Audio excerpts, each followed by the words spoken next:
প্রিয়া,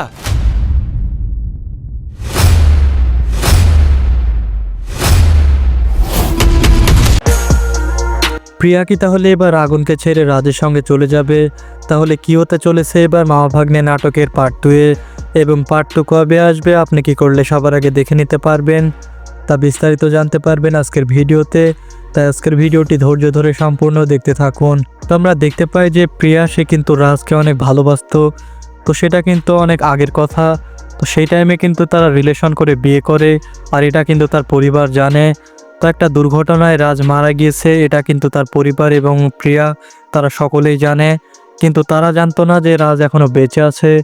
আর এই পূর্বে আমরা দেখতে পাই যে প্রিয়া সে কিন্তু একটা চাকরি করে, এবং সে কিন্তু ট্রাফিক পুলিশে চাকরি করে। আর সেইখানে আগুন সে প্রিয়াকে দেখে অনেক পছন্দ করে ফেলে এবং অনেক ভালোবেসে ফেলে।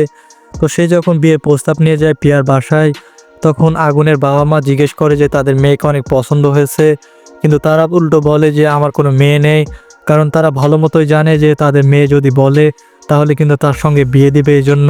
আর প্রিয়া সে কিন্তু রাজকে অনেক ভালোবাসে এবং তাকে ভুলতে পারে না। তো অনেক কষ্টে কিন্তু রাজের কথাটা মাথা থেকে ঝেড়ে ফেলে এবার প্রিয়া।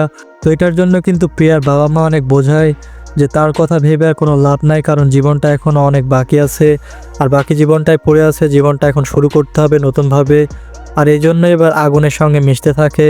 তো আমরা দেখতে পাই যে শপিং মলে যখন শপিং করতে যায় তারা দুইজন, আর সেইখানে কিন্তু রাজের সঙ্গে দেখা হয়। আর এখানেই কিন্তু পার্ট 1টি শেষ হয়ে যায়। তো আগামী পার্ট 2 কিন্তু নতুন ধামাকাদার কাহিনী আসতে চলেছে, তো এটা আপনারা দেখতে পারবেন খুব শীঘ্রই। তো আগামী পার্ট 2 আপনারা দেখতে পারবেন আগামী ডিসেম্বর মাসের 27 থেকে 30 তারিখের মধ্যে দেখতে পারবেন পল্লীগ্রাম টিভি ইউটিউব চ্যানেলের মধ্যে।